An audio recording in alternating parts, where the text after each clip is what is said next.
In the previous tutorial videos, we show you how you can apply the 3 different logical operators, namely negation, conjunction, and disjunction in some simple cases, especially when you actually have a specific problem to solve. You want to make sure you choose the right logical operator. Okay, if you're not confident enough about these, please rewatch the video in the previous ones.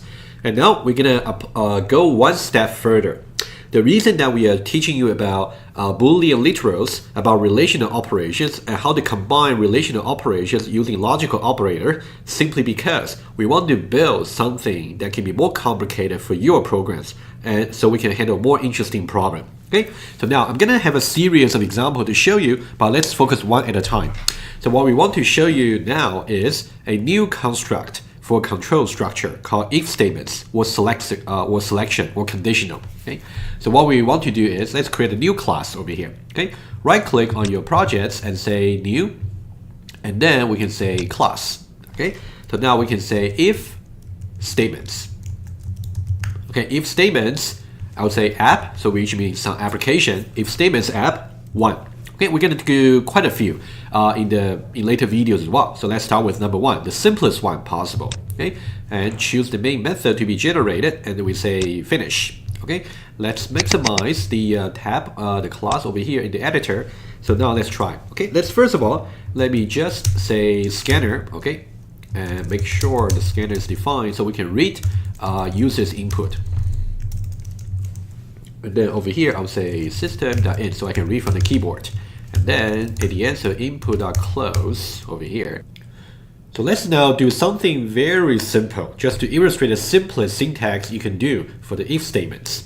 Let's say we want to calculate the absolute value for any integer value. Okay, the absolute value for a positive number will be positive just itself.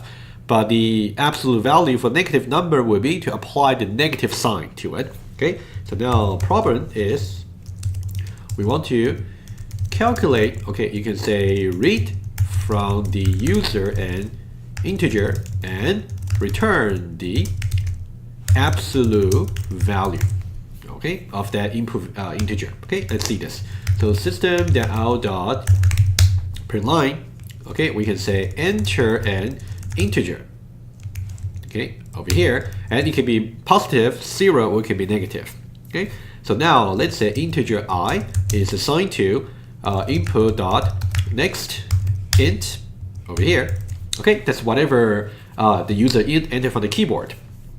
And now what we want to say is if I happens to be negative, then we have to somehow apply a negative sign for the absolute value, right? So now just for convenience, I'm gonna program in one way. You can feel free to try other way to see if that works. Okay, I'll say integer ABS for absolute value. Let's say I assume it's always just going to be I to begin with. In the case where I happens to be negative, I have to change absolute value to be minus I. Okay, otherwise I don't need to change it. So you can see it's more like a conditional statement over here. In the case where I is negative, I have to do something additional. In the case where I is simply non-negative, I don't need to do anything extra. Okay, so this is kind of a selection you have to do. Okay, selectively, I would say if. So this is a new keyword you have to learn for the if statements. The first keyword. There are only 2 keywords you need. Well, the only one for this video is if. So you start with if, and then make sure you have a pair of round parentheses. So in between the opening and closing parentheses, you have to specify a Boolean condition. Okay, a Boolean condition can be made of any of the Boolean literal or relational expressions or logical operations that we taught you in the previous video. That is why we spend so much time to prepare you to be ready for if statements. Okay, so now I can say if I is simply strictly less than 0. Okay, I'm gonna trace the program together with you, don't worry, and make sure the if statements has a starting curly brackets, also has an ending curly brackets as well, otherwise you wouldn't compile. Okay, so now we want to say if I is less than 0. In this case, what I want to do is I want to say absolute value. So there are 2 ways for you to do this. Okay, you can either say of course you don't declare absolute value again because it has been declared. You can either say absolute value ABS is assigned to minus I. This will work, okay, because for example if the user enter -2, for example over here, and this I here will be -2, and ABS will be -2. and then we say ABS will be minus 2, which will be positive 2. Okay, that's one way to do it. Let me show you the more interesting way. If I say ABS is assigned to ABS itself, multiply minus 1, I claim that this code here is equivalence. Okay, I will trace it together with you. Okay, and then over here, that means, okay, the idea is I will only try to execute this particular operation selectively, only under the circumstance where I is strictly less than 0. Otherwise, I don't have to change ABS. It's simply just I, okay, because I is non-negative. Okay, so what I will do now is, after this, I can simply in system.out.println. Okay, I can say the absolute value for, okay, and over here I can say I is, okay, and then here I can say ABS. Okay, let's try it out. Okay, so now basically there are two possible execution paths at the runtime. Either we execute this block of code, or actually either we execute this block of code if I is negative, or we don't execute it where the absolute value would just be I itself, either way. Okay, so what we'll do is let's try that out and then I'll trace the code together with you. Okay, so what I will do is I will right click on if statements app1 and then I'll say run as Java application. Okay, enter an integer. For example, in the case where I is 3, okay, the absolute value for 3 is 3. Okay, let me execute again. If I say 0 over here, it will say the absolute value for 0 is 0. Let's try another one. If I say the absolute value for minus 5 is 5. Okay, it seems like the program is correct, but let's trace it together so you can also understand the meaning of if statement, so you can actually predict the behavior by yourself. Okay, so now what I will do is, let me maximize this. What I will do is I'm going to okay, remember that there are two possible ways to do it, but I'm just showing you the second way. Okay, you can try the other way as well. What I will do is I'm going to have a snapshot of this particular program over here, and then we'll trace it together on my iPad. Okay, let me snapshot, and let me switch to my iPad over here, and let's paste it. Okay.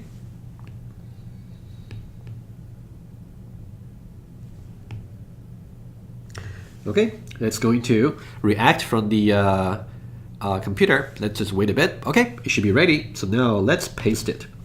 Okay, this is our absolute value program over here. So we're gonna try different programs. Okay, let's try test 1, test 2, and test 3. Okay, let's try different ones. So what I would do is, let me just write it out, the test we're gonna run. So we got test 1, in which case we're gonna give maybe 5. Okay, and then we got test 2, in which case we give 0. And then we got test 3, and we got minus 3, for example. Okay, and then we're going to see how they work together. Each one of them will be a separate run, and then we'll see how they produce the expected result. Okay, so what we'll do is let's try one by one. For the first one, I'm gonna use green. Okay, so now for 5 over here.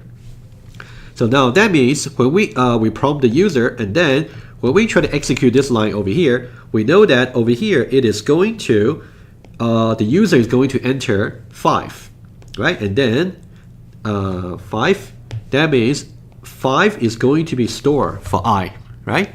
And then the absolute value over here is going to store the current value for I, which is 5. So that means absolute value is also 5. So at the moment, absolute value seems to be okay. So now let's try to see what happens when we try to evaluate this if statement over here. That means we're going to evaluate this particular condition over here. In this case, I is actually 5.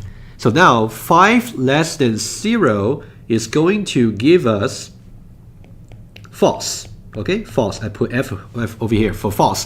False simply means we are not going to execute whatever is inside the if branch. We're simply going to skip it. Okay, and then after that we're going to execute this line of code. Okay, so that means the absolute value for I, in which case it is 5, is ABS absolute value, which is 5.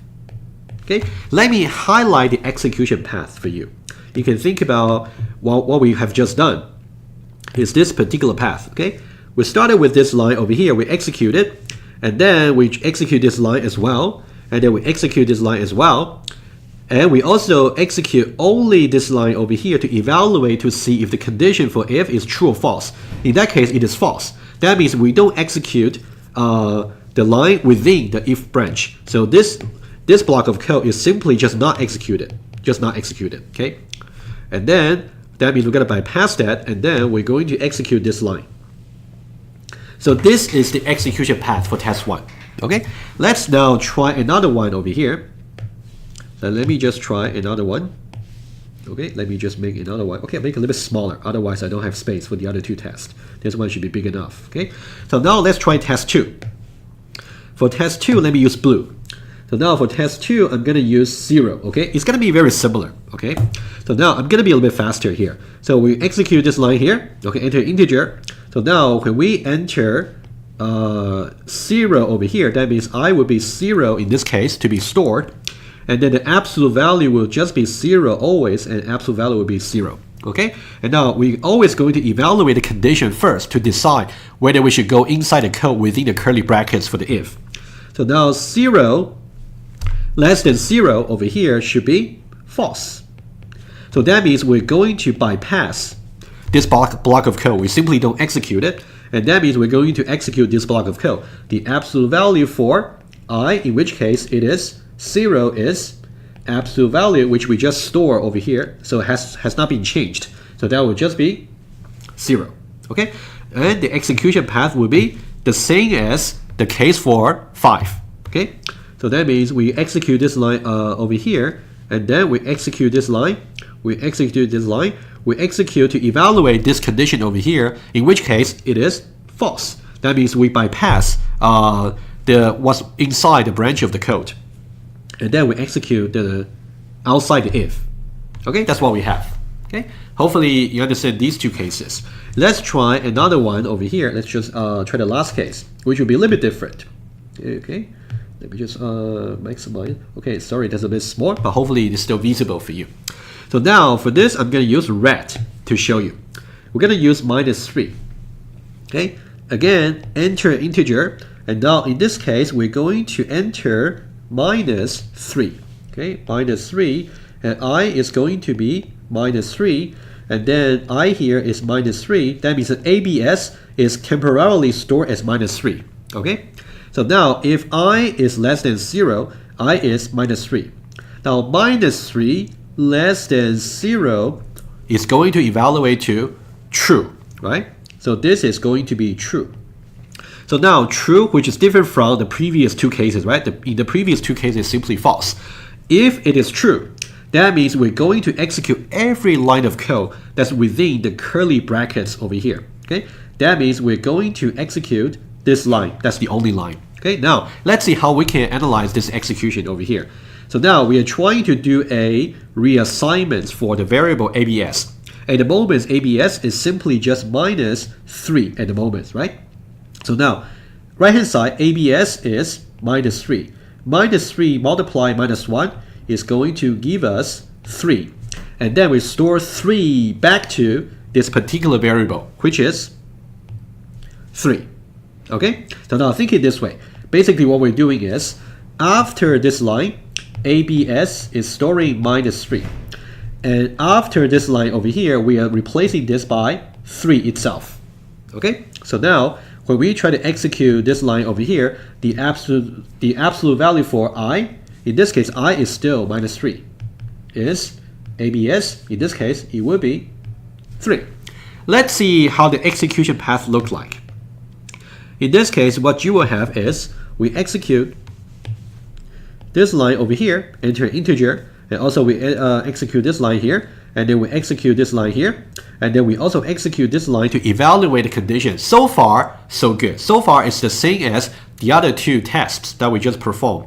But now, because for this particular case, the condition evaluate to simply true, because -3 evaluates to simply true, because -3 less than 0 is actually true. That means we also have to execute this line here. That's the extra stuff we have to do in the case where the if statement condition is actually true.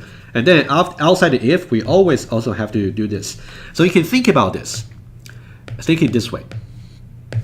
So this line over here is conditional.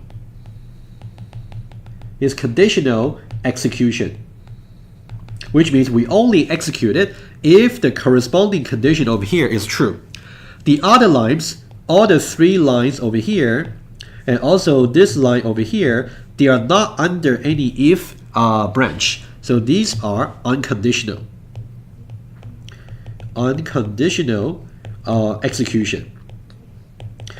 Okay, so that would be the simplest if statement you can actually write for your Java program. So basically you have start with some if, some Boolean condition over here, have curly brackets, and then you put some stuff over here. So that's conditional execution, especially for this block of code, it's simply just conditional, only if this part over here is true. Okay, that's about this particular minimum if statement you can write. So in the later video, we'll make it a little bit more complicated to solve more interesting problems.